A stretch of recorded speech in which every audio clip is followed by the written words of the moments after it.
the people that we lead also need us to be better people so that we can become better leaders for them. And some of the best leaders I know don't have an ego. The worst leaders I know have an ego. If we go back to that intersection of like what Arcadia or harmony and greatness is, there's no ego. And therefore, as a leader, you're going to be constantly pushing everybody else's line of average and how they can become great and how they become better.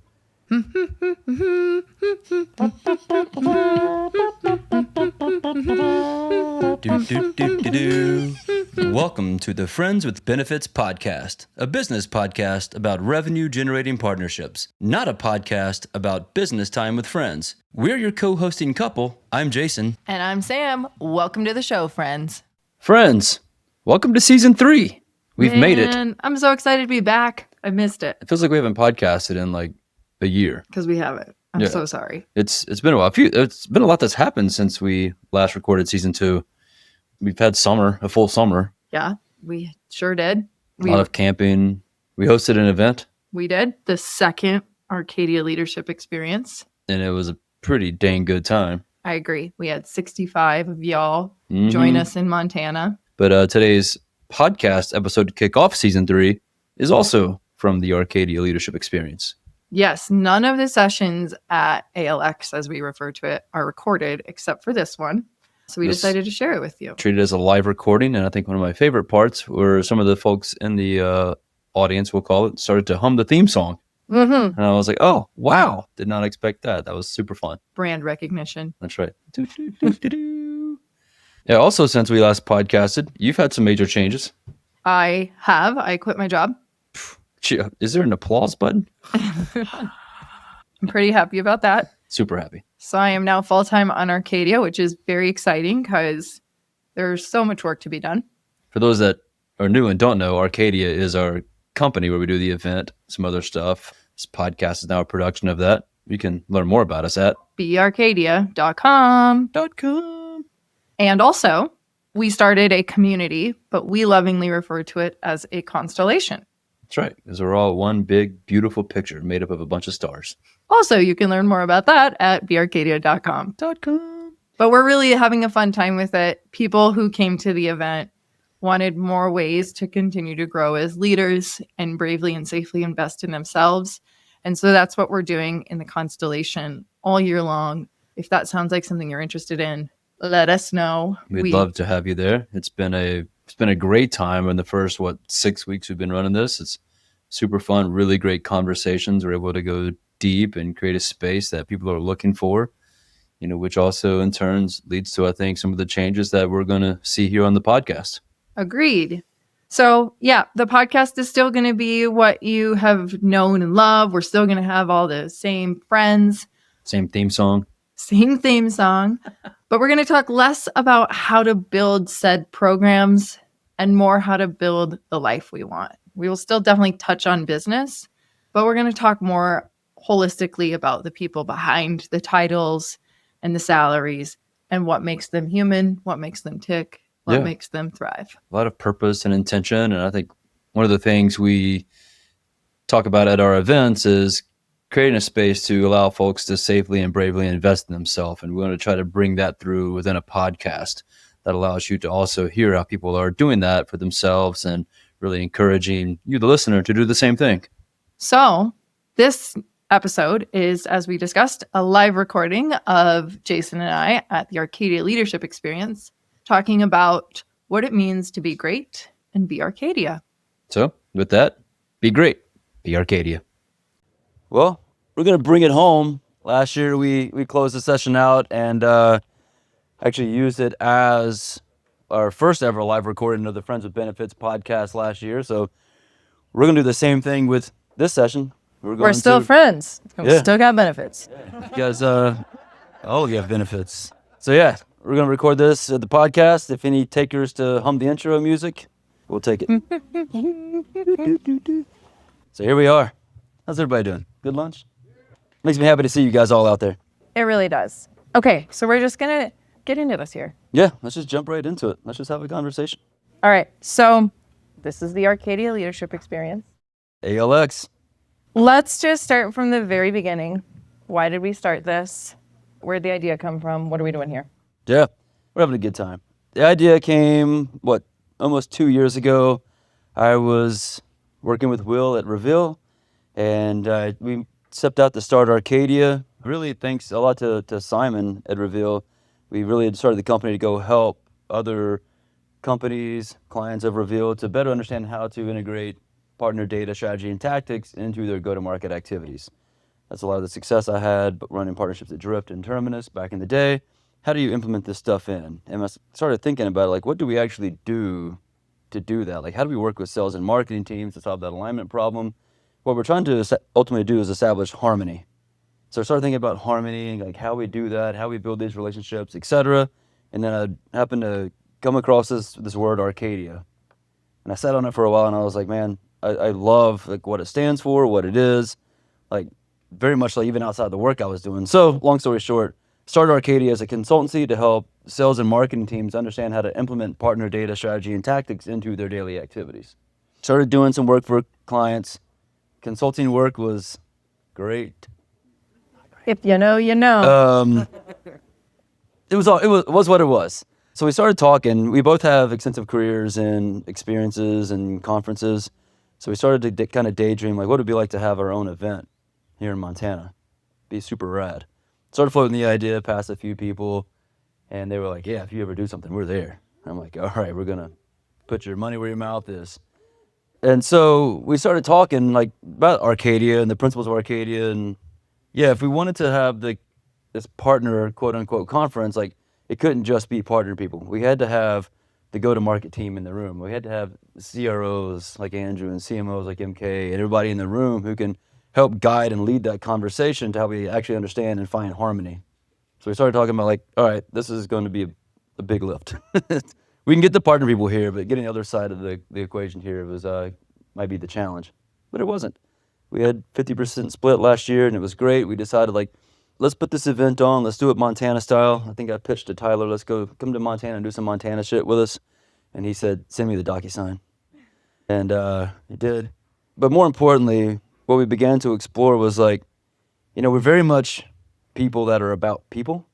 So instead of like really just doing a GTM conference, a GTM thing, let's make it something like very experiential, something relational, something that people actually walk away with. It's like, I go to all these conferences and I remember none of them.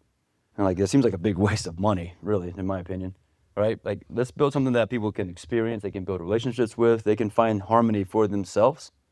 Like even being outside and being in nature, like contributes to like the revitalization of yourself and the reconnection to yourself and to other people and experiences and all that stuff. So we launched what you see now as Arcadia Leadership Experience to help you better, understand the progression of your career, how to better understand like more of yourself, build better connections and relationships. And ultimately, like after last year's event, we started talking more about like, what is it that we're creating? And we kind of came up with this idea that what we ultimately want to do is create a space that allows you to safely and bravely invest in yourself, a place that you can choose to invest in yourself on the career side, on the personal side, and all fronts. So we want to help you find our harmony, find Arcadia in all that you do. And so that's kind of where we're at now. Still do some of the consulting, but we lean more heavily into like what you see now as Arcadia. If you look at all the signage, if you look at the program, and if you look at anything we talk about, my signature says be great. The sign says greatness is possible. Greatness is ours. Arcadia is possible. I'm sure you're probably thinking to yourself like, okay, cool. What does that really mean? Sam, what does Arcadia is possible mean? And what do we mean when we say it?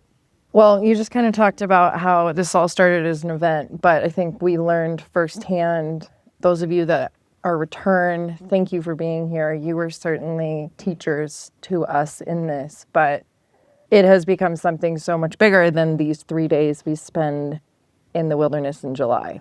Arcadia means harmony, but it's a mindset, really.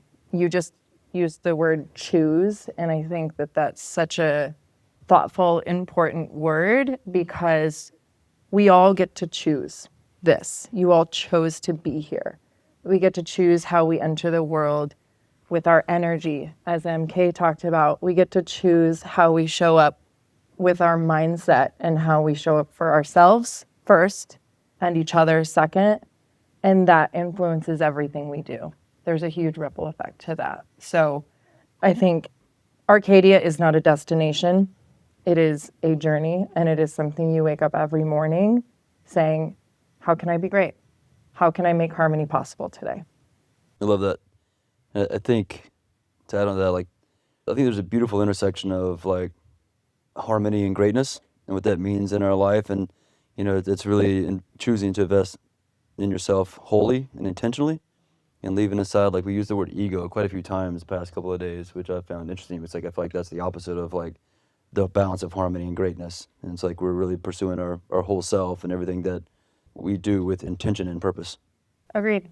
And I think the other thing too, that we talked about this the other night, but what's the opposite of greatness?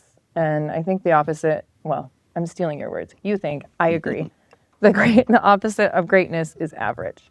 And I think it's very easy for all of us to wake up in our lives and be comfortable and just go about our ways and become complacent. We're going to talk about this in a second, but that was me 2 months ago. You called me out on this, and you have to have groups of people around you that witness that in you and a safe space for them to call that out to you. But it's a mindset every day to say, am I settling or is there more? Absolutely. So let's talk about that. How do you pursue this? What does that look like? And why now? Why does that matter now? Yeah, it's something I think about a lot. And Pete, I'm really holding it together up here, man, by a thread.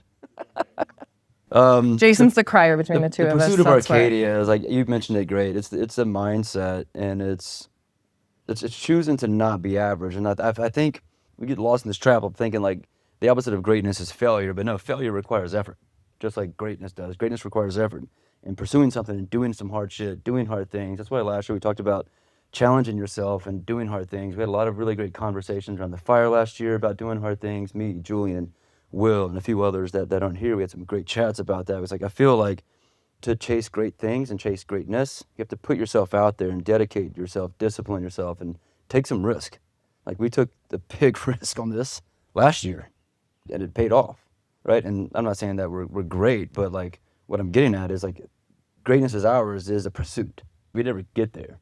We're constantly chasing better. I'm constantly chasing better than average. I wake up ridiculously early because I'm chasing better than average for myself and for my body, for my family. I'm chasing better than average in the work that I do and the events that we put on and the community and the people and the conversations.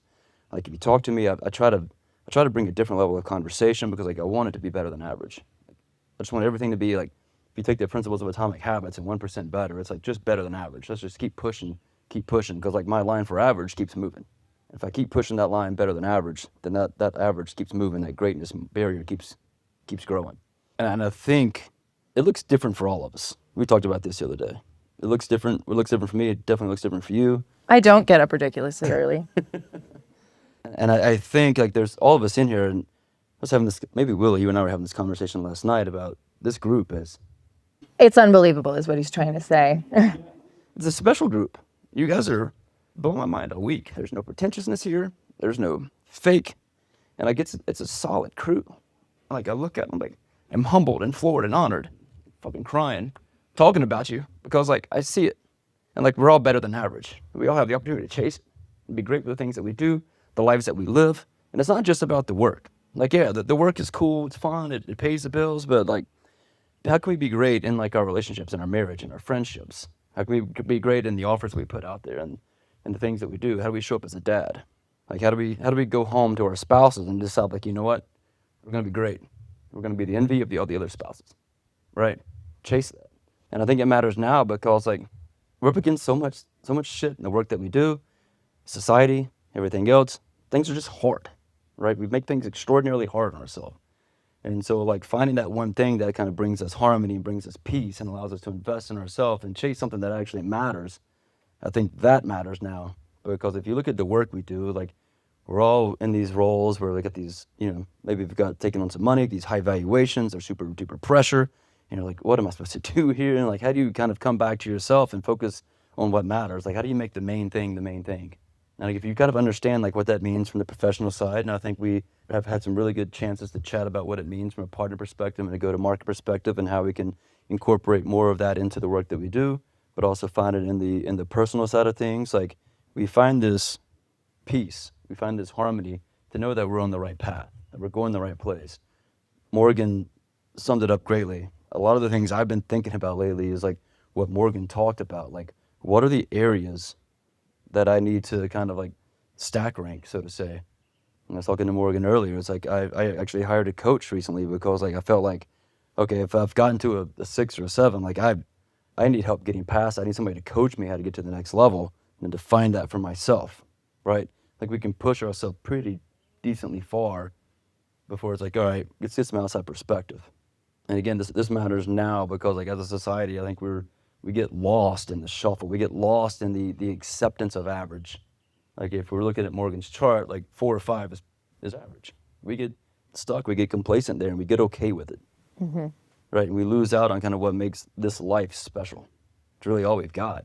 And like, I want to do some pretty damn great things and have a whole lot of fun doing it. I like to do it with all you guys. So I think it matters now because we all need something to chase and pursue and feel alive with. And how you find that, I hate when people say like, find what you're passionate about. You never work a day in your life. Bullshit. Yeah, I work every day and I love what I do. And like I feel like I work every day, but like you have to find those things, those internal drivers, like the things that matter. Like use Morgan's chart as a starting point. I'm happy to share some of the things I'm thinking about and working through right now with the coach and better understand like what my core values are. 45 years old, never really laid out my core values, and like now I'm trying to go through this exercise and figure out how to be more value oriented. And those things are making a big difference. I'm learning about emotional regulation and affects and stuff like that in the mind and the body. So enough of my crying. So I'm talking a lot about like choosing to invest in yourself. This place, Arcadia, is for you to invest in like your whole self, right? And we mentioned this the other day, is like it's choosing to make a difference in the things that we give our life to. If you think about that for a second, like the things that we give our life to, and how do we invest in ourselves to make those better? And so I think you've got a good story around like what it means to really choose to invest in yourself, and especially as you go through what we call the Arcadian journey. Well, I'm still on that. As we just talked about, this is not a destination. But I mean, like I said, this was a month ago. I quit my job. And that was a really tough decision. Thank you. I'm sitting up here fun employed. But the word ego again, like I was holding on to this. I had a C title. I made a lot of money. I was doing a lot of the shoulds. Everything should be great. And it wasn't. And I didn't necessarily recognize that in myself. You did. So thank you for calling me out on that. But I settled for a lot in that role. Jason pulled me aside and said, hey, you've lost your spark. And that hit hard. But I was like, yeah, okay, whatever. And then I went to a conference in New York, a Salesforce conference, and I ran into some colleagues that I don't know well, but, I've just seen on the conference circuit. And 2 of them said a very similar thing. And I was like, oh, shit, I'm not concealing this to myself as I thought I was. And I also didn't recognize that I was losing my spark. And then we had the conversation of the things we give our lives to. And that's what really stuck with me, because we get to do this one time. And my ego was so in the way of me seeing what I was giving my life to. My energy was not in a good place for my kids. My energy was not in the best place for us. I thought that my energy was in a great place for my team. And I thought that I was doing the right thing for our family's future. But in the end of the day, I was not doing the right thing for myself, which meant I couldn't be the right thing for everybody else. And those are really hard things to look at, because you look at the world and you should be a C title. You should be making lots of money. You should be chasing these definitions of success. And for me, this was only a month ago, so I'm not going to sit here and tell you I have this figured out, but I'm reevaluating what success looks like for me and for us and for our family. And I think it's a really healthy exercise to take into consideration, because we get one chance at this. And if my energy is not right, the rest isn't right, and your life isn't right. And, we've had a lot of amazing conversations here this week. I appreciate all of the conversations I've had with all of you about what you're coming up against at work. but even more so what you're coming up against personally, and how those two things are not separate, because you are a whole person.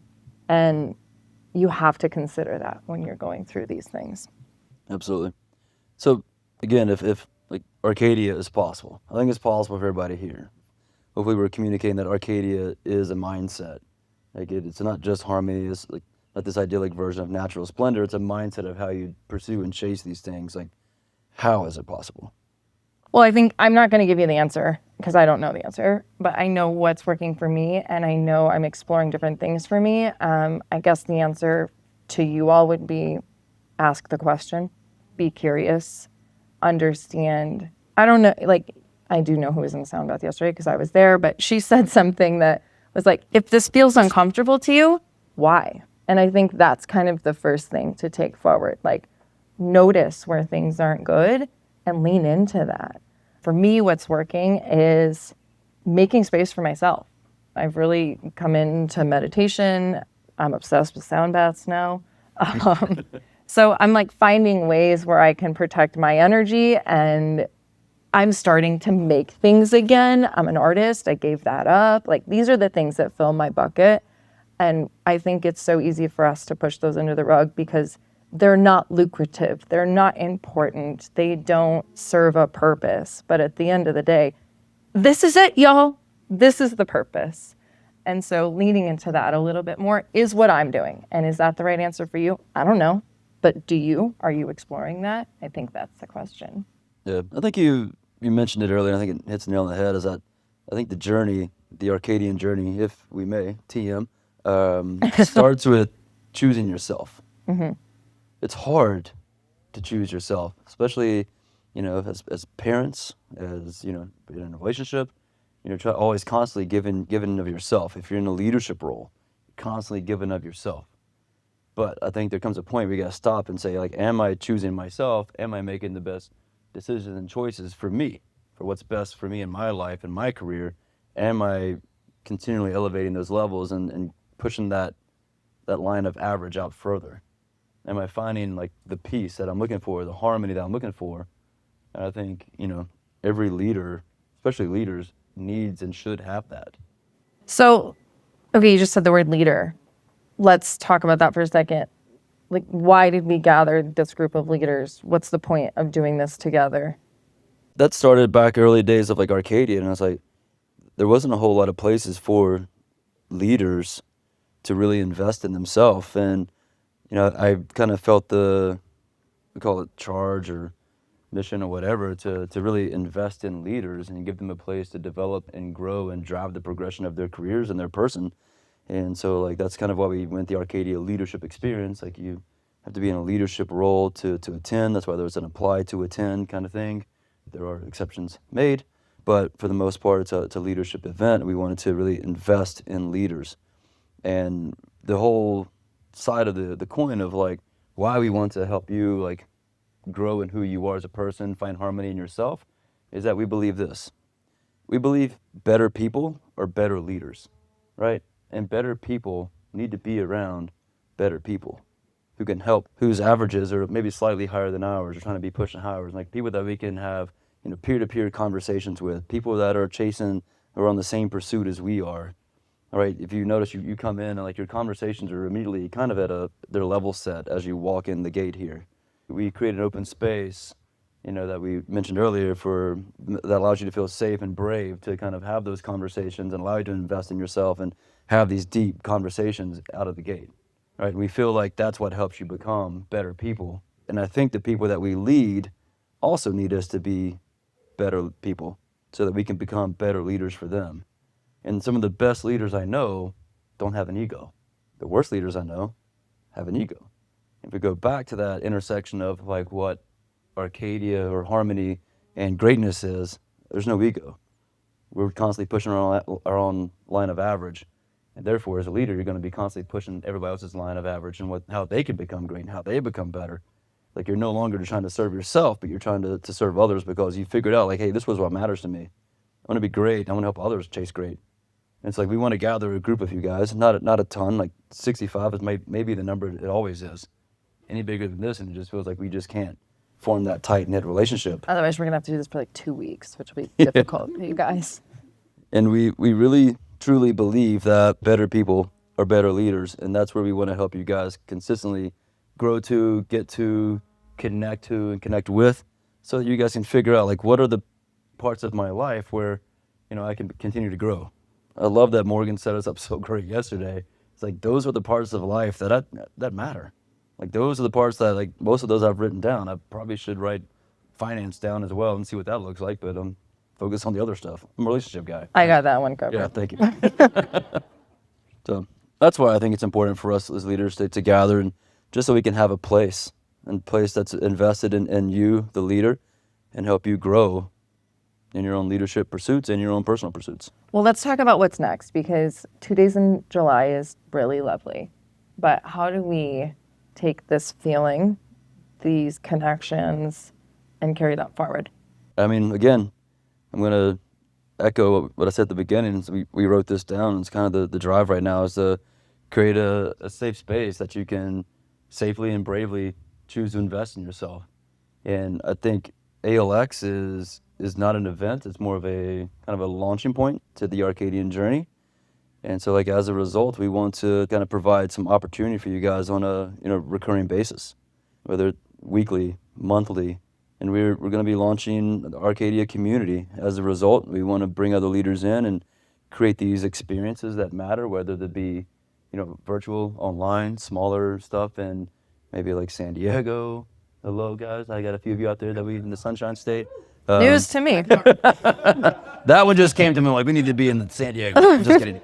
But it's in the backyard. Yeah, so just providing, again, a space for us all to safely and bravely invest in ourselves. And it's going to be very much like what we have here. It's not going to be the go-to-market stuff all the time. We might bring in some woo-woo stuff every now and then. Get over it. Going to bring in some coaching stuff and some other leaders, talk about leadership and principles and stuff like that. And we want to create a space where we can have these conversations, not just in a rainstorm in July or in a heat storm in July, but all year round, all week, month, whatever it might be. Right now, I'm feeling like I just need to have a moment of gratitude and say thank you to y'all. This was not part of our script, but I talked to most of you, many of you, before you chose to come here. And Jason and I keep coming back to that where you chose to be here. And that is such an honor for us. We woke up this morning and we're like, holy shit, we're at this event. And all these people are here because we said they should be. So truly such an honor to have you here. Thank you for sharing your energy with us. Thank you for being open. Thank you for putting your best foot forward and having conversations. I hope that you walked away with connections that are going to help you do more business, connections that are going to push you beyond average, friends that are going to last until next July and beyond. But yeah, as Jason mentioned, many of you have expressed this. We feel it. There is a need for this space. The Arcadia community is launching in September. Where can we find out about this said community? We're using the word community because people know what it is. But really, what we're really going for is constellation. Like, if you're a sponsor, you got a discount code for your ticket that said constellation. Because, like, that's how I see an ecosystem, right? A constellation consists of a group of stars that forms some sort of, image. That's why the cohorts are constellations. Ursa Major, Pleiades, all the others that we have. It's a group of ridiculously bright stars that makes up some beautiful image, some beautiful, broader, bigger story. And that's what I think we all are here, because, like, we're not just in partnerships. We're in startups, we're in marketing, we're in sales, we're across the board. We're in parenthood, we're in relationships, we're in pursuit. We are people. Yeah, and we are one big, beautiful constellation. And so, like, that's how I view Arcadia, is like, how do we help you become brighter and do bigger, greater things through what we're going to do with Arcadia. And if one star isn't lit, the constellation's not complete. And I think that's the other beautiful part of this, is without each other, we are not as great. And so many of you asked where Archie came from. Archie is the bear on your hats. There's a lot of symbolism behind a bear, which we can get to, but bearcadia.com is where you can learn more. Also, Not Bearcadia. it's not Bearcadia, don't you dare. You're disqualified if you call it that. But we would love to support you all. We would love to stay connected with you all. Again, though, and just totally indebted with gratitude to you guys. Thank you for being here. Absolutely. And I'd say if there's anything that we want you guys to walk away with, right, it's knowing that Arcadia is a mindset. It's like as you go home and people are talking about what did you learn there, it's like learning how to kind of reshape and shift the mindset of how we think and how we go through life and how we operate. Like Arcadia can be an operating model if you wanted to, go that route if that's what you're into. But for me, it's a mindset and how we chase greatness and how we pursue harmony for ourselves and find that intersection of intentionality and purpose and no ego and no bullshit and no assholes to steps policy. So I think as we go, maybe we should have Will Taylor read the Arcadia Declaration. I'm in. Let's do it. I just like Will Taylor's voice. I think Okay. And I was going to say, I don't have it in front of me, so. Feels kind of weird, but we do everything with intention. We wrote this declaration last year. We really stand by it. We talk about it quite a bit for whatever reason, but we think it accurately and adequately sums up what we are about and the work that we do and the lives that we live and the reason that we're here. So I couldn't think of a better reason to send this off as just a quick poetic reading by this little angel. Well, I don't know how I feel about being called little, but But Angel, you'll take. I'll take Angel. Makes me feel absolutely. better about you're bigger than me, Will. The Arcadia Declaration. Together, we are great. Our ideas are the future. We are the whole people seeking harmony. Relationships are our driving force. Arcadia is possible. Greatness is ours. Thank you. Appreciate you guys. It means the world to have you here. Truly. I also couldn't read that because I would have cried. But I love you all. Thank you so much for, again, choosing to be here, investing your time, your resources, money, family, everything that it took to be here. We do not take it lightly at all. With that, be great. Be great.